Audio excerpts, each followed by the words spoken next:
So couple of weeks ago, Poppy Playtime has released their little teaser trailer to Chapter 5 of, the game. And I honestly have played a couple of them. I played 1 and I played 2, but I didn't finish 3 and I didn't play 4. But why not sit there and watch the lore and get my brain all... So why not watch the lore and get my brain all refreshed and learn some new stuff? I probably should play the games, but I'm not going to collect all the tapes to learn the extra lore. So we're going to watch this video. We're watching the hour-and-a-half version. I'm not watching the 3. I saw one that was like 3 hours and I'm not doing that. So I'm watching the hour-and-a-half version. So you guys enjoyed the video, be sure to like on the video and subscribe to the channel. But anyways, let's watch the Poppy Playtime lore. Poppy Playtime has one of the most complex stories out there, with hours of lore spanning across games, spin-offs, books, ARGs, and more. But today, I've put every single piece of the story we have gotten so far all together to create my complete Poppy Playtime timeline. Okay. Disclaimer, this timeline is my opinion of the Poppy Playtime story based on all the lore we've gotten so far, but I hope you guys enjoy this movie length. Oh, so it's like FNAF. It's just fucking... It's like FNAF, this shit ain't confirmed, it's just, it's their opinion. Okay, cool. Glad we got another one of these. Video. 1930s. Our tale starts in the year 1930 with a man named Elliot Ludwig. Elliot was your average everyday family man with a wife and a daughter living a happy life. But Elliot, an inventor at heart obsessed with creating things, had an idea. He wanted to create his very own toy factory that would produce and provide toys for millions of children around the world, leading to him founding Playtime Co. Where from here, Elliot went to work, spending hours upon hours working at the factory trying to start up the brand and get it on its feet. But while trying to serve families around the world, he started to forget his own, not being able to be at home as much with his wife and daughter due to the long grueling hours the factory demanded, often leaving his house during early hours of the morning and returning at late hours in the night, being seen as creepy by his neighbors even. And soon enough, his wife could no longer take it, packing up and leaving him and his daughter during his most trying times. Damn. Elliot Ludwig had spent the last 2 decades trying to create products to no real avail. Nothing really seemed to stick with the public. That is until the year 1950, when Elliot would create the product that would change his entire life. Poppy Playtime. Poppy Playtime was a baby doll toy, which was a super common thing in the 1950s, but Elliot's was... Yeah, and they were all fucking creepy as shit. Look at that one. Extra special because she, unlike the rest, could seemingly talk back and forth with children, making her feel almost lifelike. I'm a real girl, just like you. Along with her hair being scented like poppy flowers, a soothing scent that would calm down the children that played with it. This release would explode the company and was extremely successful, finally giving Elliot everything he ever wanted. His toys were now quickly in the hands of millions of children, and now that his company was growing, he was able to hire new employees, with the first notable one being Thomas Clark, hired in 1955, while also creating the Grab Pack at some point, a backpack with retractable hands at the sides that employees could use to reach faraway items at ease to help with efficiency. And furthermore, Elliot used his success to start doing factory tours, allowing families to visit the factory and see how everything was being created, expanding the company's growth and brand more, along with working on new products like the Doughy Dough, a Play-Doh type toy led by the mascot Doughy the Dough Man, that was another massive success, propelling the company more. Although, despite all of this success, at some point during this period, Elliot Ludwig's daughter would tragically pass away. And like that, Elliot's family that inspired him to provide toys for millions of others was now gone, putting him into a deep, deep depression. However, Elliot wasn't just going to stop.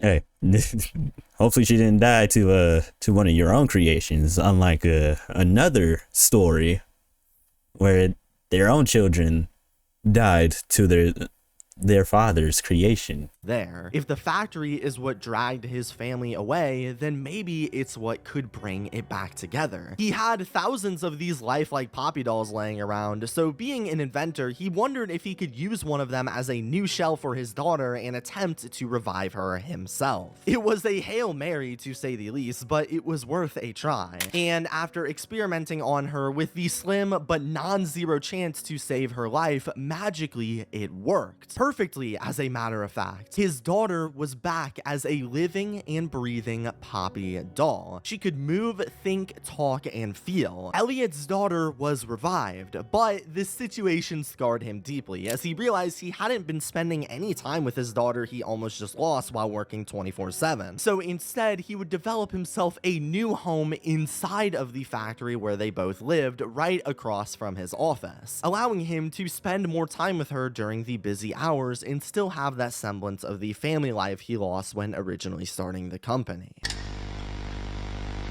Okay. Playtime Co. was doing better than ever, riding off of Poppy Playtime's success, and naturally, Elliot Ludwig expanded the company further by creating the Make a Friend machine in 1960, which was an interactive machine used for tours where children could create another new toy, Cat Bee, along with more new products like Bron the Dinosaur in 1961 and Boxy Boo in 1966, presumably along with many other undated toys to keep expanding the company's growth. But Elliot, again, was still a family man and wanted to help even more children around the world outside of just giving them toys. And at an unknown point during this success, he would create the Young Geniuses program, a program where many gifted children around the world would be hand selected by Elliot Ludwig after applying to come to the Playtime Co. factory and actually learn how the toys are produced through their factories and innovation labs, with the hope that eventually when they grow up, they would take over the company as Elliot and his many colleagues aged away.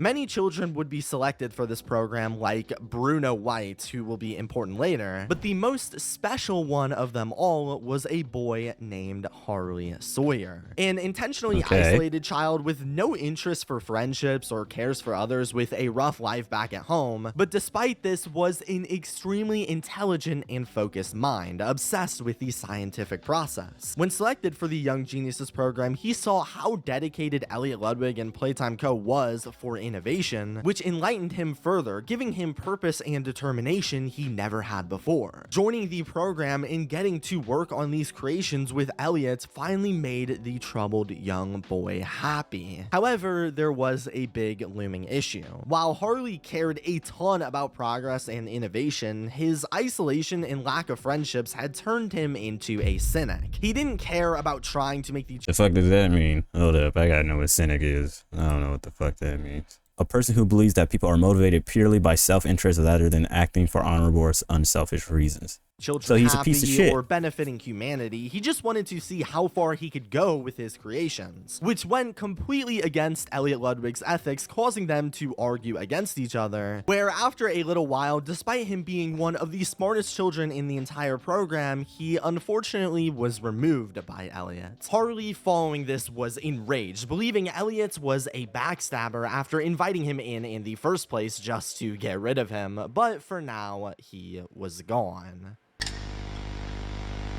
For now. In 1972, Elliot would sign with the company Warnbach Construction to build new areas of the factory. For instance, a theater where tour visitors could watch shows acted and based on the Playtime Co. characters, with one of the main mascots of the area being Boxy Boo, among many other sectors of Playtime Co. However, a few years later in 1976, after decades of company growth, Elliot wanted to do something even bigger to further his vision of helping and providing enjoyment to children around the world. He had brought toys and opportunities to millions of families, but he also wanted to help the many others without families, leading to him creating the Playtime Co. Orphanage program, a program ran by Elliot that specialized. So, from what I'm hearing, Elliot was actually a pretty good guy. Like, he was a pretty good guy. He wanted to help everybody. He wanted to help the children. He wanted to make toys for children. He likes children. That sounds completely wrong. He might be a weirdo. Jokes aside, he sounds like he's like a really good person. Even though he, like, didn't come home because he was trying to like jumpstart his business, trying to get it, try to get it going. He left his family alone, and they left him, and his daughter died, and he put his daughter in a doll. So now he's trying to sit there and care for other children who don't have families. All right. In providing homes and love to millions of children who were orphaned with no parents. And in order to house all these children, he would have Warrenbach build Playcare, their in-house orphanage, where after a tram ride into a dome, they were met with a city-like structure with homes, schools, counselors' offices, play areas, and a store full of toys. It was everything a child would ever want while waiting to be adopted. Around this time, more toys were also created, like Yarnaby, who was a part of a wildlife conservation campaign to save animals, and Candy Cat, a gumball machine and dispenser. However, deep within the background of this success, while all this was going on, Elliot Ludwig began to wonder about how he was able to create such a perfect doll in Poppy Playtime decades past, and if he could reproduce the results again. Since if he could figure out the secret to literal resurrection, he can not only entertain children, he could save their lives in the same way he did his daughter. The only thing he really knew about her was that she was a doll scented like poppies. So he began to experiment, creating a poppy gel formula to attempt to... Okay, so this is... Okay, you remember how I said Elliot was a good guy? Yeah, this is where we're about to start to get wrong, because he's starting to experiment with resurrections and stuff. Yeah, this is about to go completely wrong. Resurrect other small animals like rats, things that were ultimately unsuccessful, but gave him promise to keep working, while also hiring other new employees like Stella Graver to manage Playcare, Eddie Ritterman, the head of research, Leith Pierre, the head of innovation, and Jimmy Roth, the head of marketing, to expand the toy side of the company he actually has a face.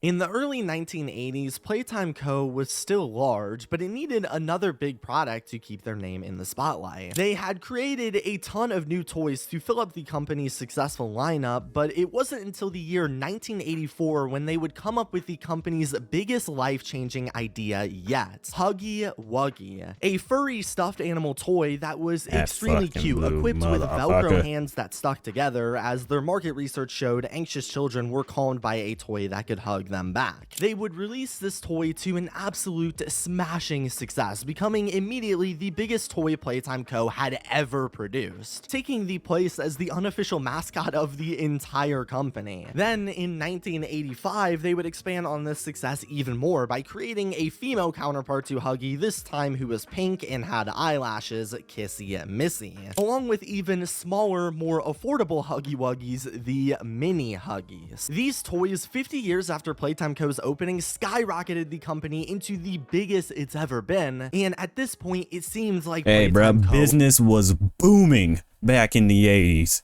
Business was going strong, but would never fail. However, an issue that quickly arose was Elliot Ludwig's age. Elliot had been working on the factory for the entire 50-year history, and as time began to pass, he started to give more and more power to one of the employees he hired during this time, Leith Pierre, the head of innovation. An arrogant and somewhat greedy businessman known to overwork his employees and threaten to fire them if they didn't do a good job, but was otherwise actually very well liked by Elliot, as he made it a key point to stay true to Elliot's vision as he took on more roles at Playtime Co., culminating in the late 1980s, where Elliot Ludwig would finally pass away, leaving Leith Pierre to take full control of the company. Okay, so Elliot really was just a good person throughout. He was a hardworking good person, so he just gave it to a greedy piece of shit.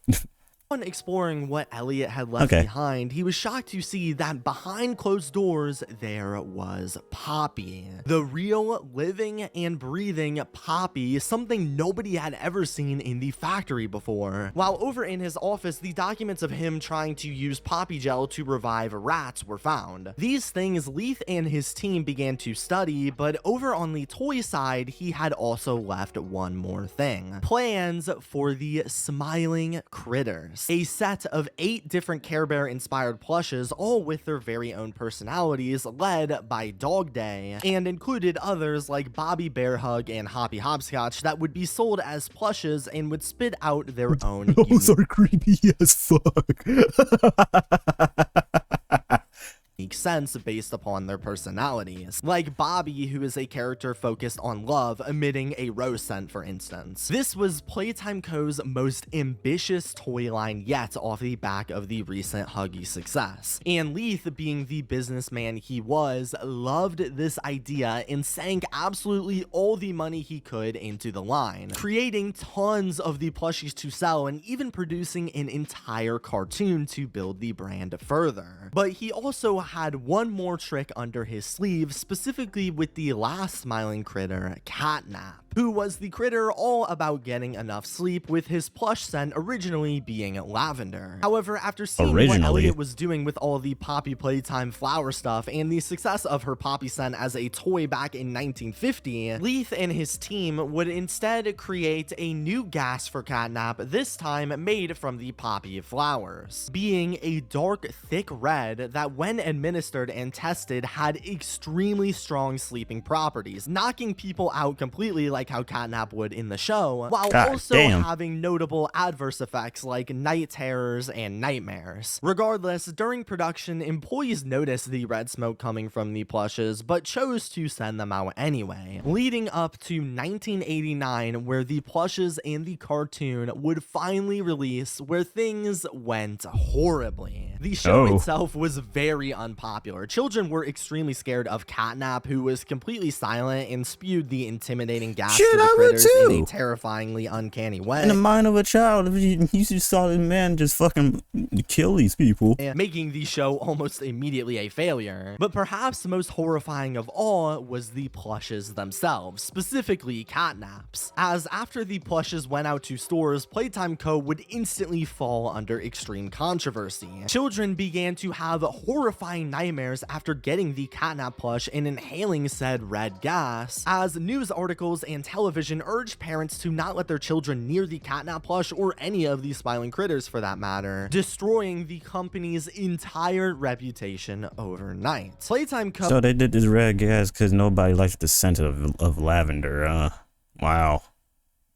Yo, we don't like the smell of lavender, so we gonna give you a gas that makes you go to sleep and get nightmares because you don't like the scent of lavender. Okay. Eventually ended up recalling the Catnap plush completely while trying to save the rest of the line and creating new alternate lines like the Nightmare Critters, but it was no use. Nobody wanted to step anywhere near the critters anymore, and just like that, with the snap of a finger, the factory Elliot Ludwig had produced was now in a major depression. The millions of dollars invested were wasted, the smiling critters were a failure, and the company seemed like it was on a one-way spiral out of existence.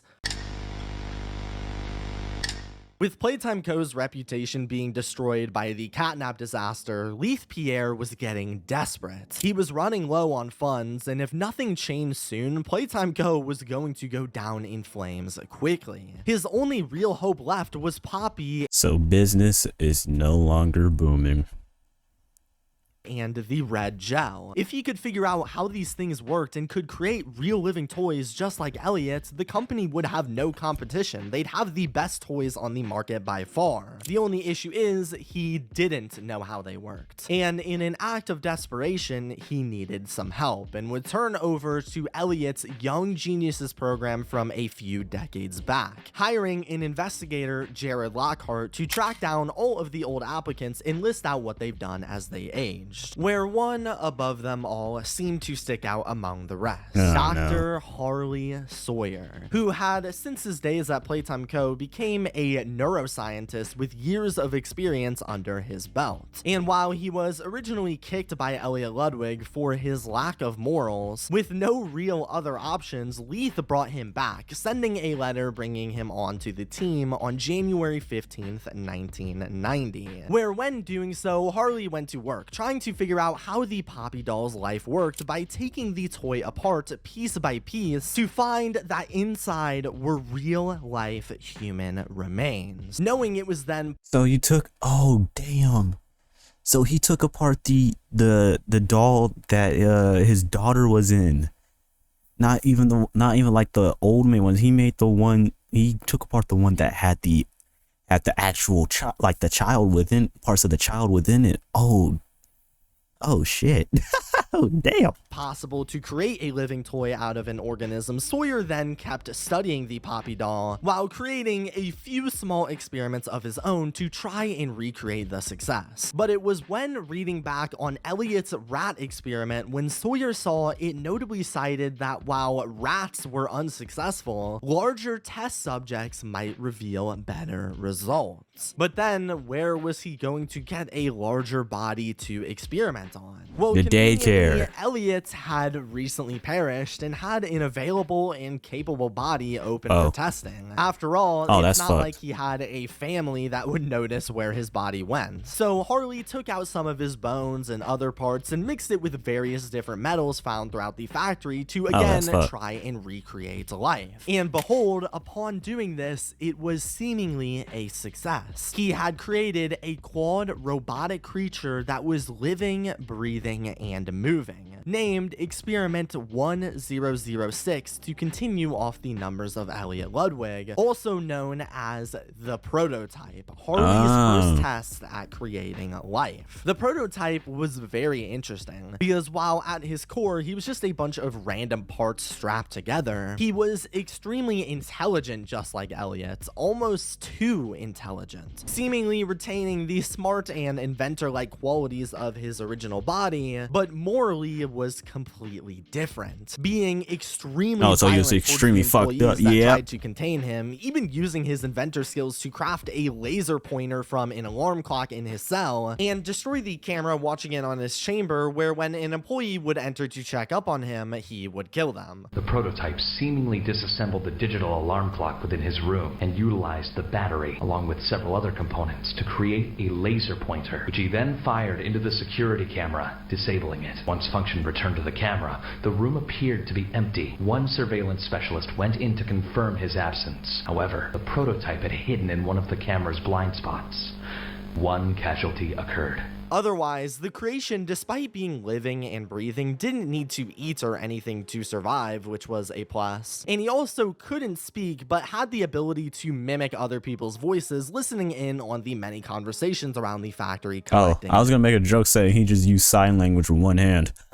Data. So overall, the prototype was a success, but he was extremely dangerous. Employees advised Harley Sawyer to destroy the creation. However, he refused, as he found his intelligence to be extraordinary and worth studying. So he would keep him around. That's why you were a fucking problem. That's why you was kicked out. Why did he hire your ass back? Had no more capable bodies to experiment on and needed to find a use for these experiments fast for Leith Pierre, or face the company shutting down and losing the job he had been wanting since a young boy. Conveniently for Harley, though, Elliot had spent his time building up an entire orphanage below the factory, filled with children that had no families to account for them and check up on them if something were to happen. Plus, he also had this red smoke technology created by Leith that could be used to control when they were awake and when they were asleep, like their very own personal anesthesia. This led to Harley experimenting on some of the children and tried shoving them into the shells of the brand's iconic toys to try and make something valuable for Leith and the business to sell, but was met with failure after failure after failure. Some instances including Experiment 1015, who showed minor brain activity but otherwise didn't work in the slightest, or a little while later Experiment 1026, who survived for 45 minutes and held promise, being able to look at whoever was talking to them and even track down an employee's index finger when prompted, but otherwise was also unsuccessful. He couldn't reproduce what he did with the prototype into the shell of an actual toy like Elliot did, only being able to create experiments that would live for a few seconds and die off in their small toy bodies. It was not working. But then he chose to try something life-changing. What if instead of trying to cram a human body into a small small toy-sized creature, he chose to make the toys themselves larger, human-sized toys. This would solve everything, as Harley would no longer need to fit all of the parts into a tiny toy-sized body, and it could still provide value to the company, as Leith would no longer need to worry about hiring and paying employees or even about factory lawsuits, since he could instead replace all of the employees with these larger, stronger toys that could also be used as a selling point for Playtime Co.'s famous tours. To pitch this Oh boy, what could possibly go wrong with this?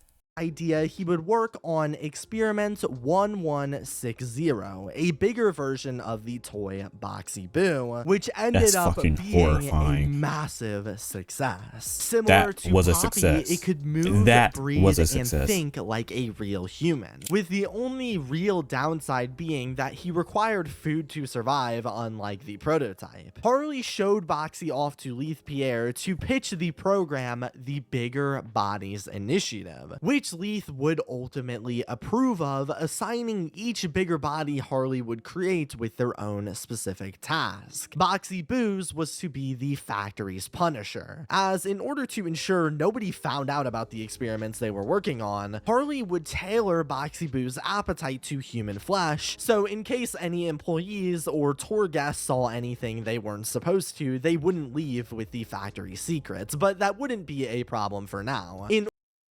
Yeah, for now.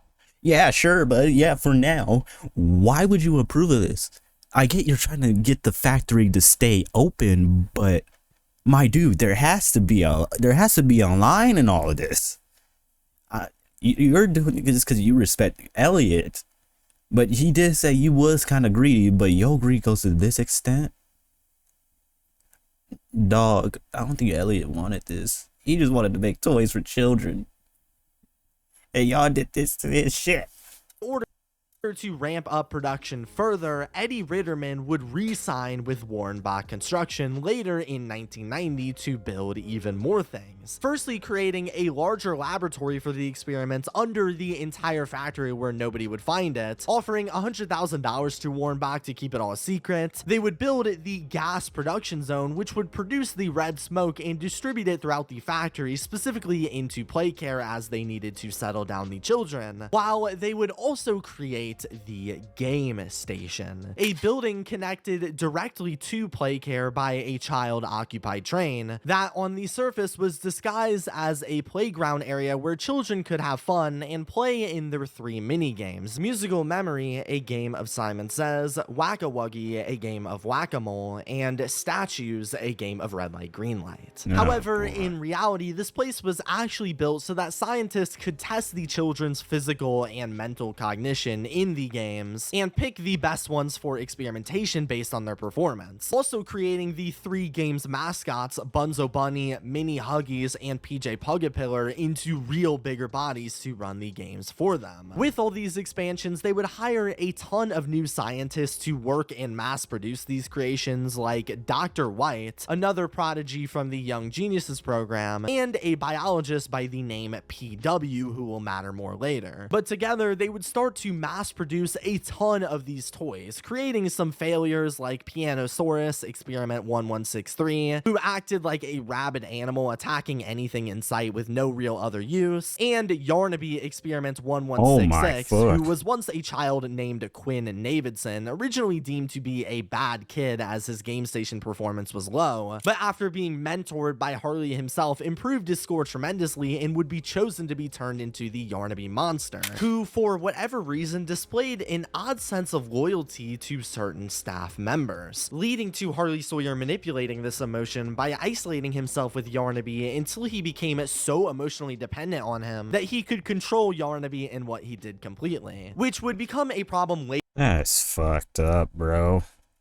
Later in the timeline, when something we'll discuss would happen to Harley, leaving Yarnaby grieving and unable to do anything for weeks. But as time went on, they also started to create more successful experiments, like with Huggy Wuggy, Experiment 1170, who was tasked with being the Playtime security guard and was seen as obedient, rarely fighting back with staff, and Kissy Missy, Experiment 1172, who was similar to Huggy in almost every way. So the Bigger Bodies initiative was generally successful, successful. Damn, why they got were Kissy building Missy tied tons of down? new experiments that didn't always work, but they were at least getting better every time, and they even started to replace the workers in play care by creating toys like Miss Delight and various different clones of her to replace all the teachers in the school area. However, to cut costs even further, for their next project, they wanted to create a new bigger body that would spit the red smoke around Home Sweet Home where the children would sleep for them. And calling back to the Smiling Critters fiasco, they decided who else but a monster version of Catnap to fit the role. They had already around this point began testing bigger body versions of previous Smiling Critters like Bobby Bear Hug, Hoppy Hopscotch, and Dog Day. So they already had an idea on what to do and how to make him successful. So they began developing plans to create a tall, lanky Catnap monster with cat-like qualities and a gas delivery apparatus implanted into his esophagus. So while the creature roamed the area, red gas would naturally emit from his mouth while he breathed. They also detailed a long list of different children in play care they wanted to use for this experiment, with one in particular standing out among the rest, Theodore Grambow. Theo was a mysterious child who didn't really have any real friends around him and instead would often talk about having some kind of imaginary friend. And when looking through Theo's drawings, they would find a sketch of said friend, 1006, the prototype,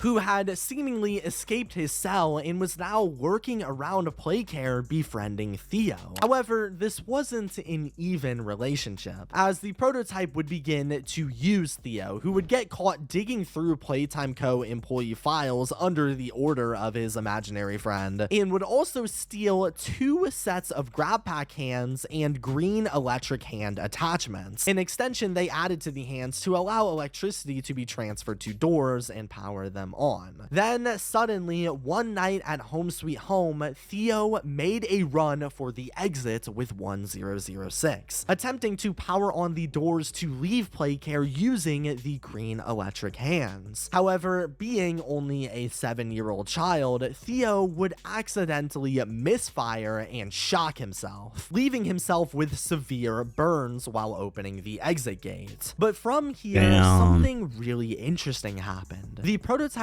at any moment could have made a run for it, leaving Theo to die and escaping Playcare alone. But in what must have been a moment of the true Elliot inside of him showing, he had a change of heart, and instead alerted authorities to Theo's injuries, saving his life, but getting himself caught in the process. Following this event, I'm pretty sure that's like the only sign that the prototype is gonna do that. I don't think there is it next time.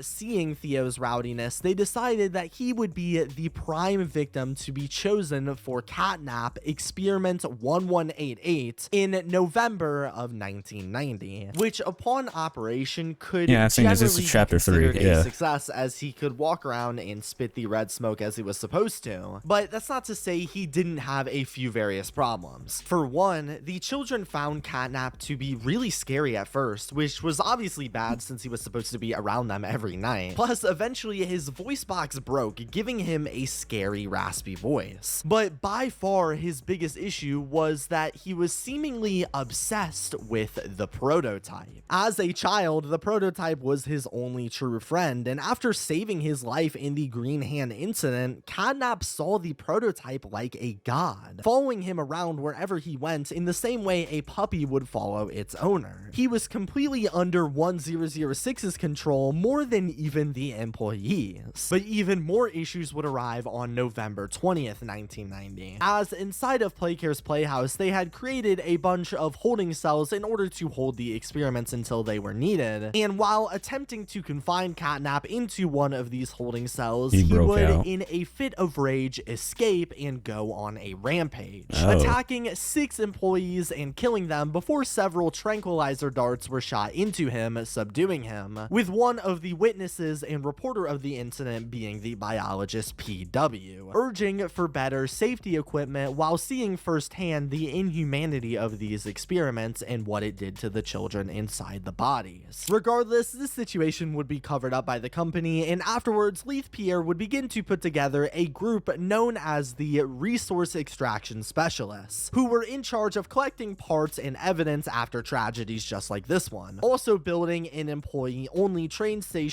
used so they could quickly move throughout the dangerous areas, which are good things, but they also cost the company a lot of money. For now though, Catnap would keep getting evaluated into 1991, where things started to lighten up as the bigger bodies kept expanding. For instance, in light of the recent tragedy, they would also build the Safe Haven, a bunkered off room that ran on its own power system with highly protected doors and safety features, designed so employees in the event of another emergency could go and hide inside until it was safe to leave. And going back to Playcare, the scientists grew interested in experimenting on the child Marie Payne, who didn't fit particularly well inside as she responded super negatively to the red smoke, having severe night terrors when administered. So they would instead turn her into an original toy experiment, Mommy Longlegs, a stretchy long-arm toy that after creating was at first really concerning, as while she was loving and kind to her fellow orphans, she was violent towards the employees. So to get use out of her, they transferred her to the game station as the children's daycare attendant while they examined from far away, and the children loved her so much that they even created a toy out of her to sell to the public, being another big success for Playtime Co. There was also another child in Playcare worth noting who was named Ollie, a child who at first wouldn't seem notable as he was just another kid in the thousands that flooded the Playcare's orphanage, but the main difference was he had a phone of some sorts that allowed him to communicate across the factory, specifically with another super important child, Poppy. These two never saw each other, but at some point began actively communicating through this phone, where Poppy, who was struggling with being forced to let employees study her and take her apart, was able to confide in Ollie and talk with him to help calm her down. Poppy? Yes, I'm here. Are you feeling okay? Did the bad men hurt you? The bad men don't say what they want. They don't care how much anything hurts.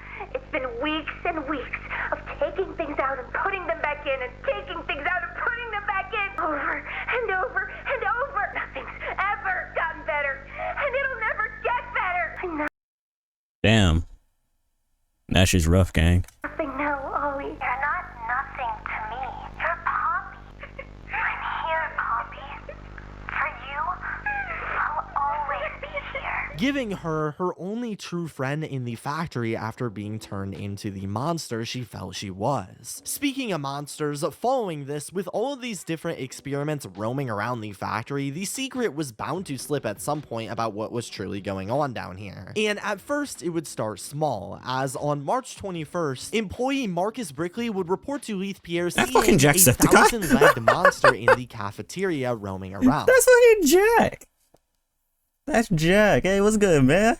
I took a peek beneath the gate, and some massive bloody thing was doddering about the bloody hallway. Thing? You're sure it wasn't a person? Ain't no person that's 50 feet long with 1,000 legs. Not knowing it was a bigger body of PJ Puggabeller. Thankfully, though, this report stayed small, as Leith rubbed it off as that's cool that Mark fucking Jack is in this. However, just over a week later, on March 30th, employee Rowan Stoll, a Playtime Co. IT specialist, would make another report claiming it looked like the Huggy statue in the lobby was watching guests on the tours, unaware it was a living thing. However, unlike Marcus, Rowan kept investigating and started digging into Playtime Co.'s secrets in search of answers, learning about the Bigger Bodies initiative and what Playtime Co. was working on behind the scenes, which obviously horrified him, and he wanted to get the word out. So he would use his IT skills and uploaded all of his findings onto a computer server. However, quickly, Playtime Co. caught onto this and would try to kill Rowan by doing things like messing with the wheel wheels of his car, hoping for an accident. This obviously scared Rowan since a big company was coming after him, and he realized his fate was coming near. So he wrote a letter containing the information to access the computer files he was working on, containing all of these secrets, sending it out to his mother on July 15th, 1991, while also recording one final VHS tape saying his final goodbyes, and detailing his plan to release all of his findings during the next week's security maintenance. Next week,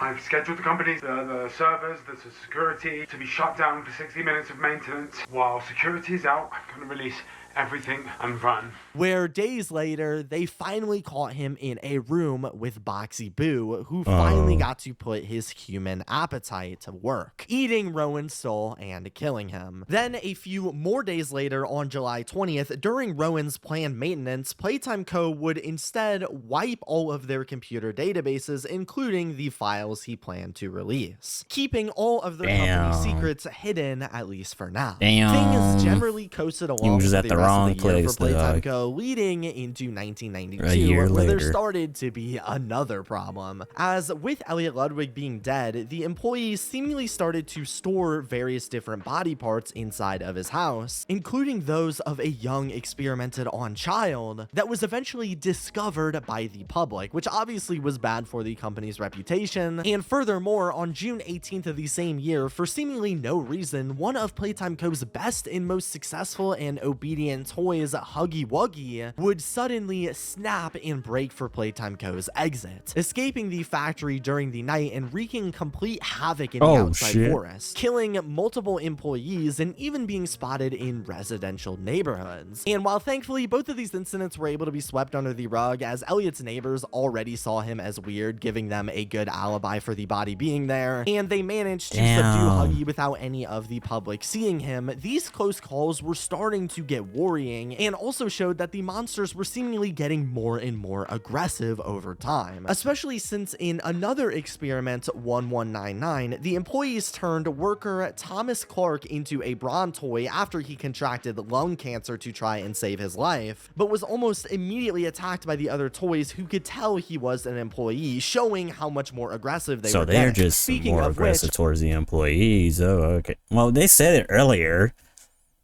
but still, I can't wait for this motherfucker to get his fucking due. But damn, they sat there. Them children said, "You ain't like us. We're gonna jump your ass." They jumped that little ass dinosaur. They jumped his little ass. Harley Sawyer in the background kept studying his first creation, the prototype, who as well started to show more signs of aggression. For instance, in a log of Harley Sawyer's, he finally opened up and spoke to him, asking if he felt any kind of remorse for what he was doing to the toys, and how he was forcing them to live these terrible lives in the name of progress. Ready to talk now, are you? I possess a question. Go ahead. Do you feel anything? You stick us, Beat us. tear at flesh. Do you feel it? But moving into Christmas of 1992, the accidents wouldn't stop, as the child Jack, who was a big fan of Playtime Co., was gifted a tour to the factory in the following year, 1993. However, while at the tour in the sector where the famous Doughy Dough was being created, he accidentally slipped over the guardrails and fell into the dough itself, consuming him and killing him right in front of his parents. This was another Playtime Co. tragedy. Oh, this motherfucker got jokered. He got jokered. That they had to deal with, but thankfully this time they had. So what, he becomes a dough? Does he become like doughy? Because he liked the doughy and he fell in the dough. So does that mean he takes possession of the dough and becomes doughy? Experiments out of children for years now. So they decided to try and keep this story from reaching the public. They would attempt to revive Jack by turning him into a bigger body of his favorite toy, Doughy the Dough Man. The only issue is Jack was just a small child, and in order to create Doughy, he was going to have to be a large 900-pound beast. So to complete the experiment, they would need to combine him with two other children they already had in play care. Those two being Golden Freddy'd his ass.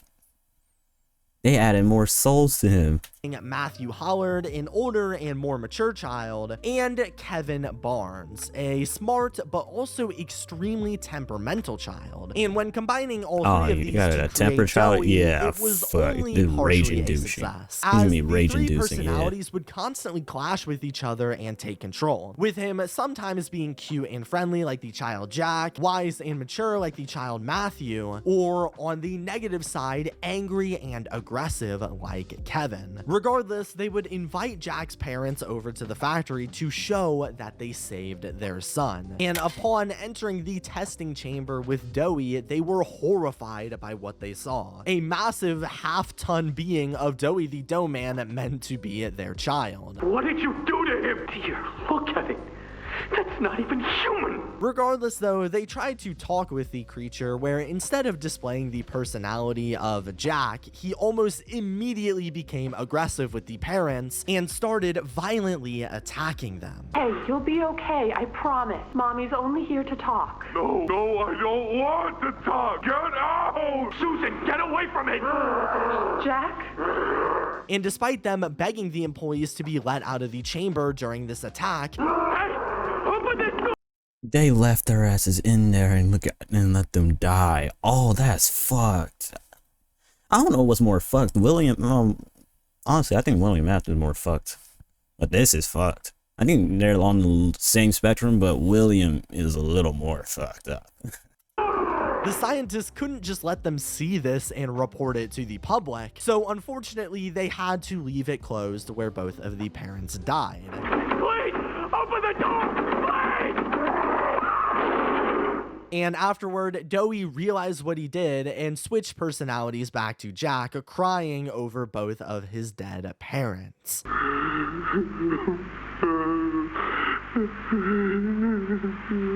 So following all of these major incidents, the company and specifically Leith Pierre began to grow frustrated with Harley Sawyer. He had hired him to save the company money and their reputation after the catnap disaster, but all of these incidents put them just one bad day away from the company being ruined again, which Harley was aware of as he began to grow extremely strict towards his employees and colleagues, urging them to be perfect and threatening that they were just one bad day away. He even went livid on the Playtime Co. chefs for accidentally putting pickles in his sandwiches that he didn't like. So tensions were at an all-time high. And around this point, Harley ran into another major issue. He had kept experimenting on these bodies all this time, creating dozens upon dozens of experiments. But as more were created, he didn't really have anywhere to put all of them. There were only a few cells inside of the playhouse to store them, and otherwise they would just freely roam around the factory, which led to issues like the Marcus Brickley one from before. So to try and fix this, he would begin to store the monsters inside of the Playtime Theater, where he would use the inactive experiments for the shows tour guests would watch to create an ultra-realistic experience, since of course the toy actors were the real things, solving the problem of having nowhere to put them. However, as these toys would begin to pile up in the theater, this quickly became a ticking time bomb that on one fateful day would go off, and the many toys shoved in the theater during a performance would, as you would expect, go haywire, attacking everybody inside of the theater watching the show, including 66 different people who were killed, 12 of which being employees and the others all being innocent civilians from the outside world, with presumably hundreds of other witnesses. This was the final straw. Harley's experiments had finally attacked civilians like what they were worried about, and just like that, the company he was hired to build back up after the massive controversy in 1989 was put in the negative spotlight once again, destroying all of the work he had tried to fix over the past 4 years. Leith was infuriated and would gather the other higher-ups, Stella Graber and Eddie Ritterman, to task the private investigator Jared Lockhart once again with investigating the theater incident and confirming their suspect, where quickly, as they thought, the one responsible seemed clear. Dr. Harley Sawyer. Things at this point had gone too far, and Sawyer needed to be stopped. The experiments were out of control. Now he needs to be stopped. Now he needs to be stopped. Not fucking years earlier when you first hired the fucker and you suggested fucking bodies. human bodies. No, he was still fine back then. No, now when after like 100 deaths, 100 related deaths, he's fucking, now you get rid of him. Yeah. They had ruined the company he had tried to build up. However, at the same time, they couldn't just get rid of Sawyer, as his knowledge to create the experiments was still extremely valuable and is what got them this far in the first place. So they needed a way to control his body while still keeping his mind intact. So what? You fucking killed him, stuff him into his toy where he can use his brain? If I actually call this shit. Like, giving them the idea to give Harley a taste of his own medicine by tasking scientist Dr. White to experiment on his body and create him into an experiment of his own. Experiment I was fucking joking. 1354, the Doctor. Taking Harley Sawyer's various different vital body parts, and specifically his brain, and shoving them into a bunch of old machines of Elliot Ludwig's to maintain them. So he's not a toy, but he's in a machine. Computer systems so they could power him on and off as needed. Then they would finally activate him, turning him on where he successfully woke up, but definitely wasn't very happy as he began to scream at Leith Pierre, threatening to eventually kill him for what he's done. Let me tell you how this is gonna go, Sawyer. From now on, you're here to give the lab boys answers when they need them. That's it. You'll be an open book to us whenever we want. You'll die for this, Leaf. When I get my hands on you, you're dead. However, at least for now, that sure definitely isn't foreshadowing. Harley was dealt with finally. As for the other experiments, they couldn't just shove them all back into the theater where Harley left them. Another incident like this was just bound to happen again. So instead, Eddie Ritterman hit up Warnbach Construction and ordered the production of the Playtime prison. Something Warnbach desperately did not want to do, as they slowly realized what Sawyer already sat there and put him in some kind of, in like a already little prison in the fucking theater. So let's build a actual prison for them that couldn't possibly not go wrong. Was going on deep into the factory, but Eddie left them with no real choice after their contract in 1990 that legally forced them to build it. I don't like what I'm supposed to be building here. What in the world would a toy company need with a prison? Let me give you a bit of history. In 1972, you signed a contract. A legally binding piece of paper that says whatever is asked of you, you do it. In 1990, you signed another, a renewal. So now you do the work because we've given you a directive.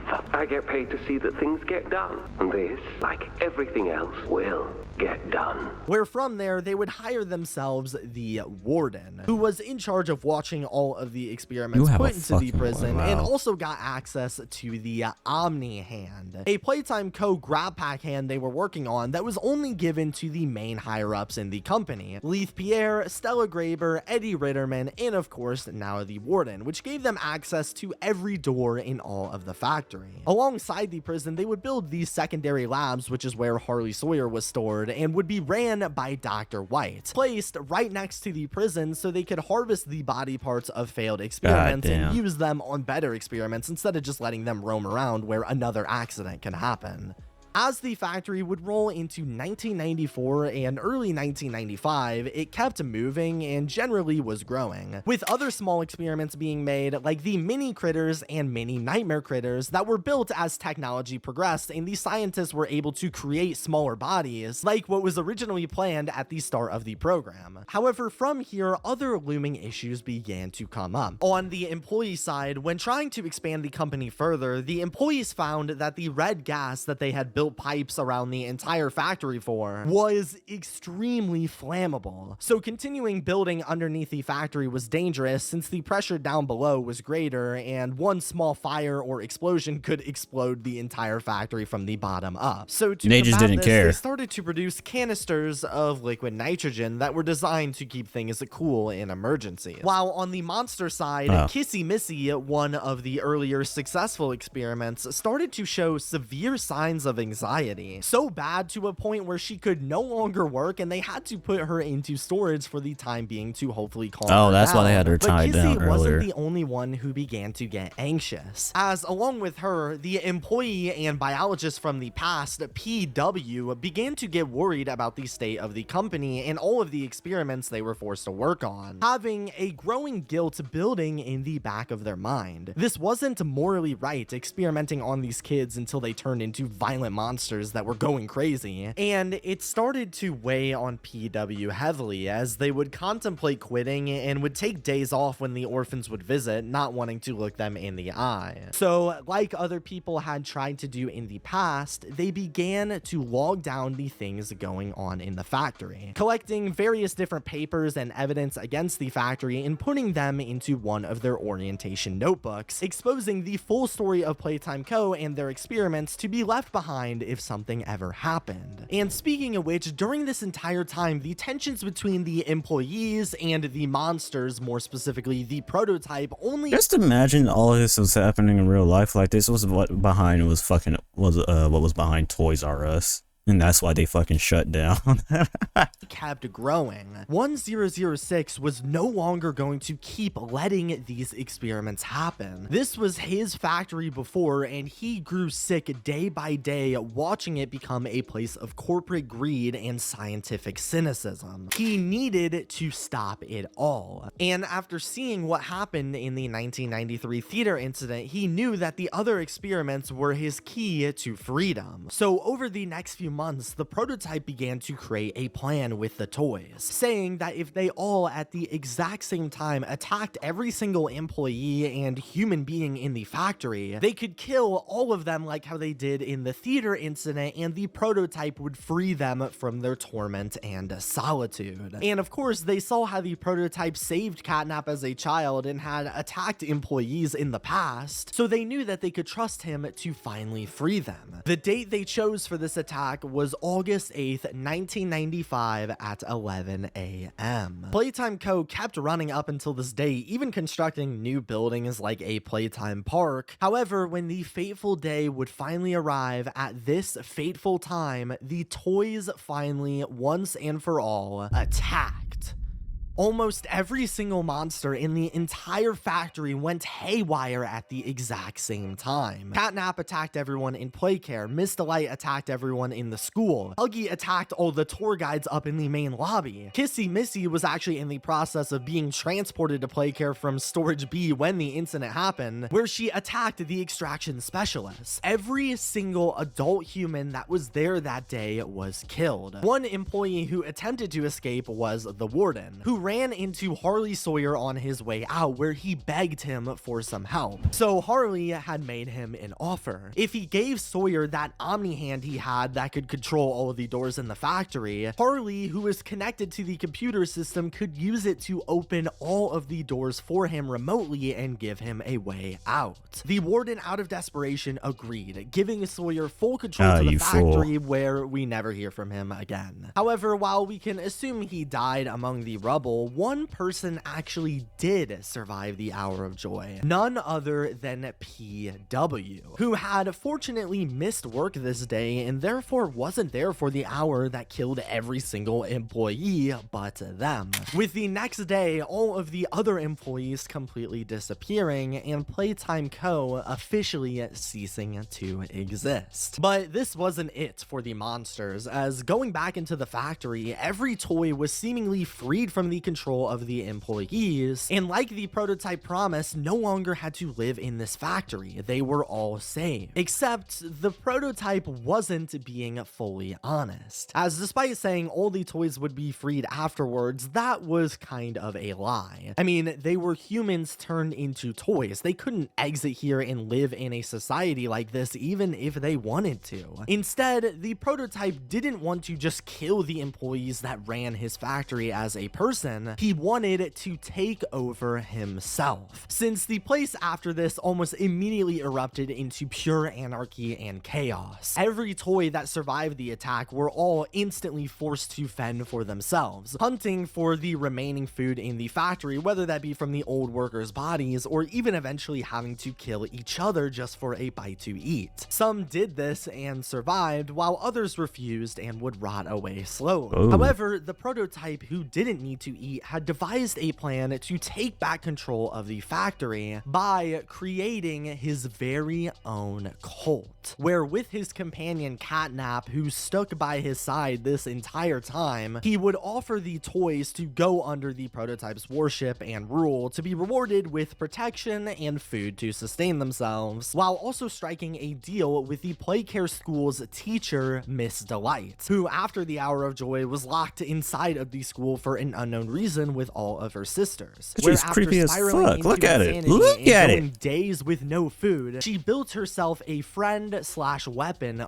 Barb, and used them to kill all of her sisters and eat them. However, before running out of food, the school's doors would unlock and it was revealed Catnap was there, who offered to take care of her from there and protect her as long as she protected the school and reported what she saw to the prototype. However, as for the ones who would choose not to follow this cult, you would be hunted and used for food for the rest. Now, this would all mainly be held inside of Playcare, or at least what was left of Playcare, where some experiments like the mini critters would worship the prototype, others like Hoppy Hopscotch would successfully run away, while less fortunate ones like Dog Day would try to pretend to be on the prototype side at first, but would eventually be captured and held in the Playcare prison for the followers to feast on his body day by day, bit by bit. While this was all going on, the prototype who spared all of the orphans inside of Playcare wanted to move them deep underground into the Playtime labs and store them where they would never be found. However, in order to do this, shockingly, he would begin to work with none other than Harley Sawyer, who, being an experiment, survived the attack and was approached by the prototype. Sure, they didn't like each other, but Harley wanted to keep experimenting and progressing his mission, while the prototype needed an Omni-Hand to access the rest of Playtime Co. So together they would collaborate, giving the prototype access to the entire factory, while in return helping Harley with experimentation, creating things like the Dr. Minions, allowing him to physically move around the factory once again through these robotic beings. Outside of those two, while the outskirts of the factory were turned into a complete wasteland, it wasn't all bad for the rest of the toys, as some of them actually managed to make it into Playtime Co.'s safe haven built by the workers before the factory went down, which, as mentioned, was completely sealed off from the entire rest of the place. Nobody could access it and nobody could open it from the outside, with some of the main notable survivors being Hoppy Hopscotch, who made it here, a Boogie Bot who they turned into a medic, Poppy Playtime, Kissy Missy, and the leader of the safe haven, Doughy the Dough-Man. They all gathered together to live in here on their own generator and would even go on trips to bring food to the helpless experiments around the rest of the factory. The only issue was, in the depths of the factory, all that remained over the years outside of the prototype's cult were these vicious, bloodthirsty critters inhabiting the open worlds that moved around hunting and trying to get a bite of anything they could find, fending for themselves. This led to the toys sometimes getting attacked, like Hoppy Hopscotch, who got jumped in an expedition, making it back with severe injuries and eventually dying. This obviously was horrifying and began to scare the toys inside of the safe haven and incite panic. For instance, Doughy, who was supposed to be the leader of the safe haven, had the tendency to randomly leave and daydream about escaping the factory. For the past few months, the fighting's been bad. I'm here,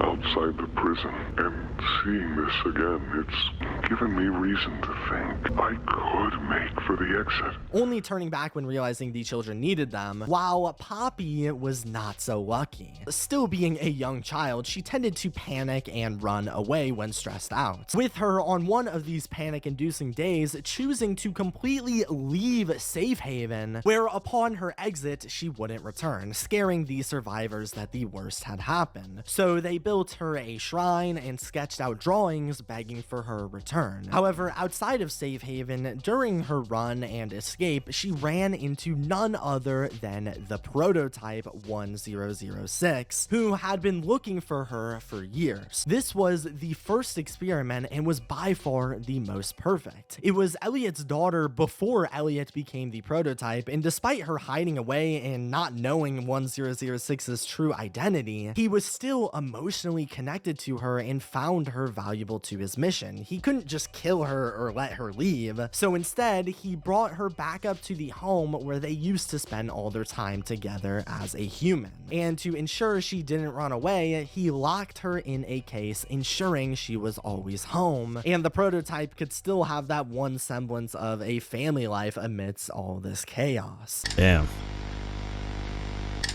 From here on out, this would go on for multiple more years, until the year 2005, 10 years after the Hour of Joy, where Kissy Missy, the anxiety freak she is, began to get worried. The prototype was being logged and tracked by the Safe Haven members, and as time went on, he started to figure out how to get past their traps set up to keep him away, and their generator locking the doors shut from the outside was having issues and needed to be fixed fast before it broke. This obviously was a severe problem, and she needed somebody to save them. And thankfully, being an employee herself, she knew about PW, who had escaped the Hour of Joy and had some kind of sympathy while working here. So using her primitive writing skills, she sketched out a note claiming the staff was still there, since of course some of the experiments survived the hour, asking PW to find the flower mural that led to Elliot and Poppy's home, where alongside she attached a VHS tape about Poppy so we knew what this was for. She would send out the letter hoping for the best, and like Poppy, left the safe haven to come searching for PW and helping them on their journey. When receiving the letter, guilt must have gotten the best of PW, as despite the potential danger, they would return to Playtime Co. once again, this time abandoned, looking for answers to what happened to the employees and maybe finally getting some clarity to soften their guilt. Starting the main games, where we play as PW themselves, who... Bro, this whole hour has just been backstory instead of the, yeah, it's from the game, but this has all just been backstory. We have not even reached the main game until now. God damn.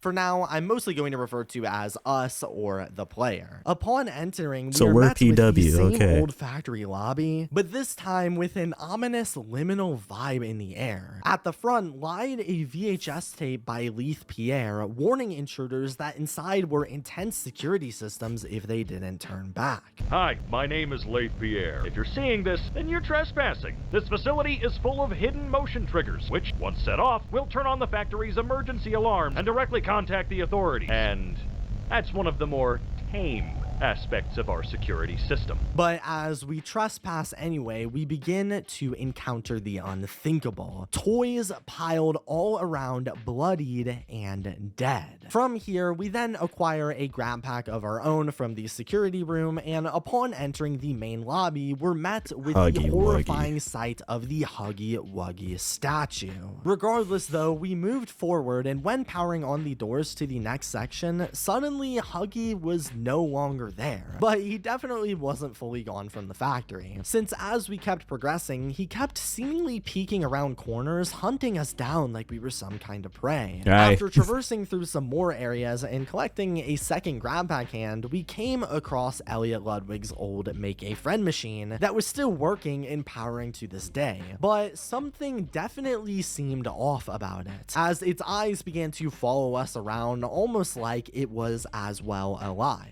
Regardless, after using the Catbee toy it built to power on the next door, among the darkness, the Huggy Wuggy bigger body burst through, I remember revealing this. himself in his entirety, an angry, savage, and hungry beast, chasing the player into a vent where he hunted us down, while writing on the walls reflected how he was desperately starving after years being in the factory, forced to fend for himself like the others. Somehow we would miraculously make it out, and using the grab backpack dropped a box on Huggy's head by the catwalks, knocking him off and down a deep, dark pit. On the other side was the flower mural we had gotten this mysterious note for, which when entering, we were met with this creepy home aesthetic Elliot Ludwig left behind. At the end, we find one final door containing none other than the trapped Poppy doll sitting unconscious waiting for us, allowing us to grab onto her case and open it, saving her once and for all, causing us to then pass out from all the condensed Poppy fumes released from her hair. Poppy would then wake us up from our sleep and guide us out of her home to see Elliot's office right across. After getting the key from the janitor's closet and entering Ludwig's office, we saw what a stand-up man he was during his time and everything he sacrificed for the factory, through his own biography explaining his story, along with drawings from some children he kept all over his walls. After meeting back up with Poppy, she instructs us that in order to escape, we needed to access the train below in the game station. But what she failed to warn us from is Mommy Longlegs, who was still alive and as aggressive as ever. Mommy would suddenly grab and take Poppy away, blackmailing us by creating a little game. Survive the 3 game station tests and get the train code we were looking for. Where from there, after acquiring our very own green electric hand attachment, Mommy would have us play the death games challenge by challenge, facing off against their hungry bigger bodies, like Bunzo in Musical Memory and the Wuggies in Wacka Wuggy, which after progressing through, frustrated her, causing her to kill them and tie them up in webs. However, when exiting the second game, we would enter a train station where we were trapped, as there was a gate blocking our way, making it impossible to pass. Shortly thereafter, though, a new friend would reveal themselves from the shadows. It was Kissy Missy, who had been waiting for our arrival and was behind the gate, opening it and then leaving us to continue on our way for the time being, leading up to Kissy Missy's such a G. I gotta say it myself. Kissy Missy's a G. Third and final game, Statues, ran by PJ Pugapillar. And here, something Mommy Longlegs cleverly hid from us was that after making it to the end of the room, the ending was barricaded off, creating a dead end, showing Mommy never truly wanted us to survive. But yet, we managed to break into the observation rooms on the sides, miraculously making it out, which Mommy considered cheating, infuriating her and causing her to go insane, chasing us down through a game of hide and seek all the way until she ran into a grinder, getting stuck inside before we powered it on, where her body would be shredded up into pieces slowly and gruesomely. As she dies, she warned us of a mysterious threat. One of you die! Don't make me part of it! Before her body falls down and we see the person she was warning us about, the prototype who had survived this whole time, reaching out from under a gate and taking her body away, presumably to collect a new test subject for him. Bruh, dog really came out the gutter and said, he said, hey, and he's like, I'm just gonna take this, and just left. Experiments. When moving on, we met back up with Poppy, who seemed much more determined and less happy and bubbly, as after seeing us defeat so many of these bigger bodies, this gave Poppy an ambitious idea. When getting on the train, she would suddenly change the tracks and force PW deeper into the factory, specifically into their orphanage, Playcare. She would then accidentally make the train go too fast and it would end up crashing, knocking us out once more. Bring us to the third However, game. this time when waking up, we were in the grasps of none other than Catnap, who dumped us away into a garbage disposal, forcing us to crawl our way out. And upon escaping, while Poppy was nowhere to be found, seemingly running away like how she did in the past, we then came across a phone ringing for us that when answering had none other than Poppy's old friend Ollie speaking on it. When listening to him, he seemed to be super fond of us and wanted to help us out. Hey, can you hear me? You look kind of lost.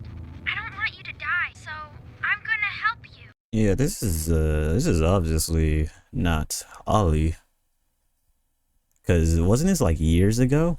Like, wasn't Ollie and Poppy like friends years before the main game even started? He would not still be a kid and still sounding the same. Guiding us through Playcare's entrance and into the tram that sent us into Playcare itself. From here, we would be brought to none other than the gas production zone, the place where the mysterious red gas was being produced. And Ollie tasked us with moving the gas from Playcare on the right to down in the Playtime Co.'s prison on the left. However, when attempting to do this, the power would conveniently shut down. And from there, we were forced to go into the various different Playcare buildings and activate backup generators to repower everything. Firstly, we'd go into Home Sweet Home, where the surviving bigger body Catnap often resided, flooding the place with red smoke that, when inhaled, caused us to enter a violent dream state. Walking around what we thought was Home Sweet Home, we began to hear news reports flashing back to the body of the young child found in Elliot's home. Tragic news this morning. As of 9:45 a.m., local authorities report that the body of a young boy has been found on the estate of the late Elliot Ludwig. Something that shook PW back when they worked here, realizing the morbid reality of the things they were experimenting on. Furthermore, we ran into a radio tape of the reporter this time shaming us for missing the Hour of Joy, the day where everybody, including PW, was supposed to die. I find your presence intrusive. After all this time, you returned.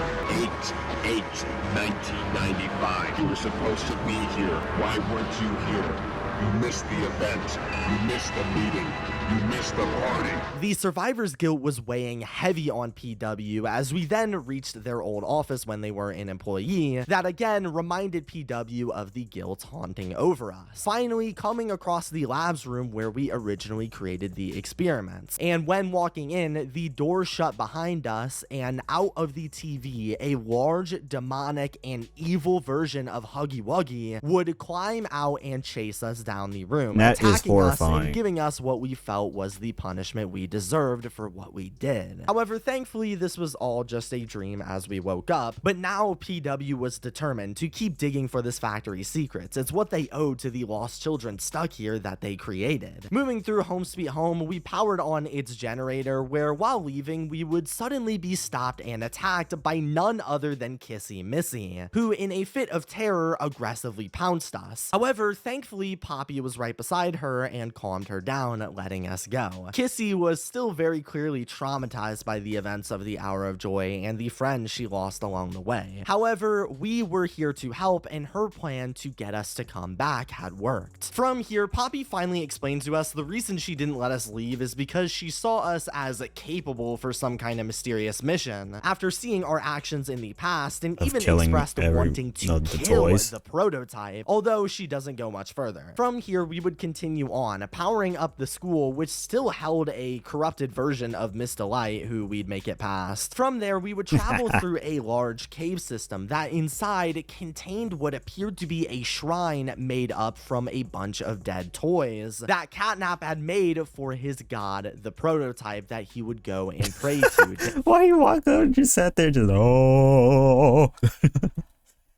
daily. When progressing through, we made it to the playhouse, which held seemingly infinite mini living critters that were a part of the prototype's cult as well. And when making it past all of them, we were met with the playhouse prison that held one last standing heretic, Dog Day, who would panically beg for our help in stopping everything going on here, but not for too long, as the critters would all come out and finish him off once and for all, eating him, while also possessing his body and chasing us out of the playhouse. The next and final place to power on was the counselor's office, that when activating finally gave Ollie the power needed to activate the gas production zone once again. However, on our way out, Catnap was actually waiting for us and attacked once more, causing us to enter another dream sequence where this time we remember seeing what the factory looked like before the Hour of Joy, getting a glimpse of all of the children that we were experimenting on. But alas,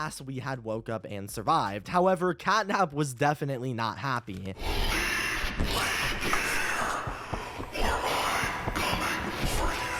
So from there, Playcare was fully repowered, and Ollie sent the final blue battery cell to the gas production zone, where when entering, Catnap seemingly got tired of us and made his final attack, chasing us up into an elevator shaft where red gas filled the area and began to hallucinate him as a colorless monster. From here, we would have to fight off against the hallucinations and power up the green hand here full of electricity, where when fully powered, we charged it and unleashed it onto Catnap, catching his entire body on fire. Damn, you hit him with the thing that made him turn into that. That's crazy. And burning him alive, just like what happened when he was a child, once again putting him near death. From here, the prototype would again reveal himself, and Catnap would get into his prayer pose, seemingly begging 1006 for help in the same way he helped him as a child. But the prototype no longer saw him as useful, so like Mommy Longlegs, he killed him and took his body away again for his own use. Thankfully, after this, we were finally able to repower the gas production zone and reroute the gas down into the prison. Poppy and Kissy would then return to go on the lift down with us to complete whatever her mysterious mission was, before at the perfect time while going down, Kissy would be attacked by an unknown monster. When reaching the bottom of the lift, Poppy tells us that she supposedly has friends down here and tasks us with finding them while she goes up to save Kissy from whatever was attacking her. From here, we keep exploring around and eventually open up a door to reveal thousands upon thousands of dead toys in a massive graveyard, which when walking through brought us to the train station that led into the Playtime prison. And when entering said train, we are met with a very interesting face, or should I say eye, the eye of Harley Sawyer, who had connected to the Playtime Co. security system through the computer and had been watching our journey through the factory this entire time leading up to now. He would tease and threaten us a bit here before dropping us into the prison. Upon exploring the prison a bit, we would quickly come across the hungry rabid creatures that lived down in the Playtime Co. depths, the Nightmare Critters, who we fight off and avoid before making it to a testing chamber, where Harley once again appears and teases to us that he had reunited with an old friend, Yarnaby, who he had let loose on us for his own entertainment to watch us get hunted down. And while at first things from here seemed somewhat hopeless, while trying to escape Yarnaby's grasp, a mysterious doughy figure begins to help us out, unlocking different doors and causing distractions to attract Yarnaby, allowing for us to escape. And as we kept exploring further, eventually we accidentally fell down a chamber and came face to face with another experiment, Pianosaurus, a ferocious savage beast who at an instant turned around and started charging towards us. However, thankfully at the last second, the doughy creature reaches their hands out and grabs onto Pianosaurus, slamming him around and dragging him into the darkness before eating everything but his head. As the figure emerges from the darkness, he reveals himself as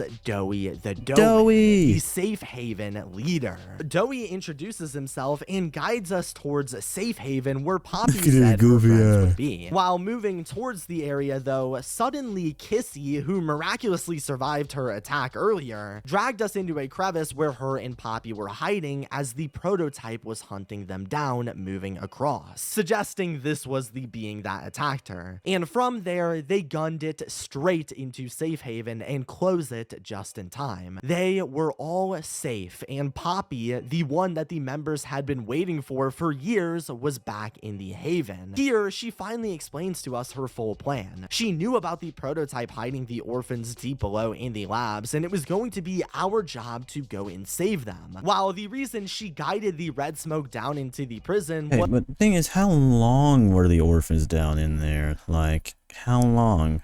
Because I don't think there's food down there. Unless I'm misremembering the timeline. Ain't this like years in the future after they trapped them down there? Like 10 years? I don't think they're down there no more. Was because she also knew that the red smoke, like we mentioned earlier, was flammable and explosive. So her plan was to bring all of the orphans out of the factory and explode the entire place, killing the prototype and all of the bad experiments inside of it. From here, Kissy was severely injured from her attack, so they both stayed back and tended to her wounds, while Dowie brought us to the room with the generator and alerted to us that the generator was broken and desperately needed new parts, or else it would stop working and the safe haven would be unprotected. They had the parts already, but the only problem is, to open the generator, the Omni Hand was needed, with the only Omni Hand known to still exist being in possession of Harley Sawyer. Meaning, before doing anything, we needed to get that hand and save the children in Safe Haven. From here, we kept exploring around, and after having another run-in with Yarnaby where we had ran from him and got him stuck on a hook, killing Harley's pets, we continued onward into the secondary lab, where Harley's various body parts were being stored. Going around the lab, we discovered all of his body parts and destroyed them. However, the last part, his brain, was going to be the hardest as it was heavily guarded. For instance, one of Harley's security measures was keeping some nightmare critters of his own as pets to protect him. And after making it past this test, Harley had trapped us into a room, giving us a super interesting dilemma, forcing us, the employee who only re-entered the factory to try and cleanse the guilt we felt for creating the experiments, to make a very important decision. Either stay trapped in the room alone and die, ending our mission, or be forced to kill an innocent experiment turned toy to keep progression. Sawyer was painted as the bad guy for killing innocent children to complete his mission, but would we do the same? Well, fortunately, it doesn't really matter because he forgot a ledge we could climb up and escape scot-free.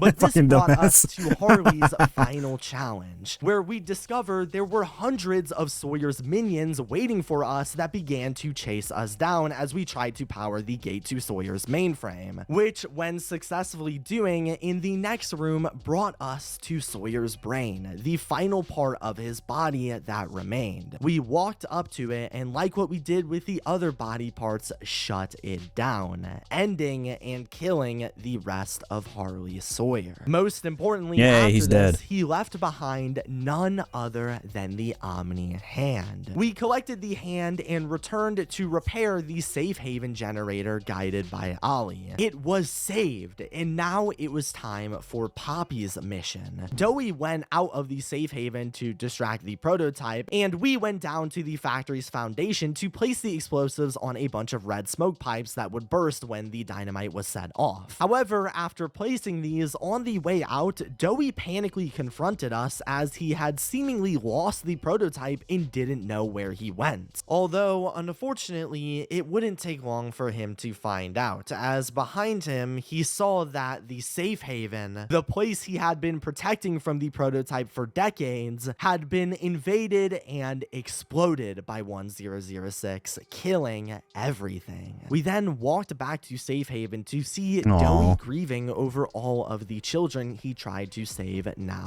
gone. This caused Dowie to fully snap into his aggressive mode again, blaming us for causing all of this. From here, he would transform into a demonic salamander state, chasing us down the entire factory while we were eventually left with no option but to kill the enraged experiment. Freezing his body using the liquid nitrogen cans left down here from the construction workers and sawing down on the frozen parts to tear him into bits, leading to a giant crusher room where Dowie was frozen one more time and would be killed by the machine. But not before he snapped back into himself and gave us one final apology for his outburst.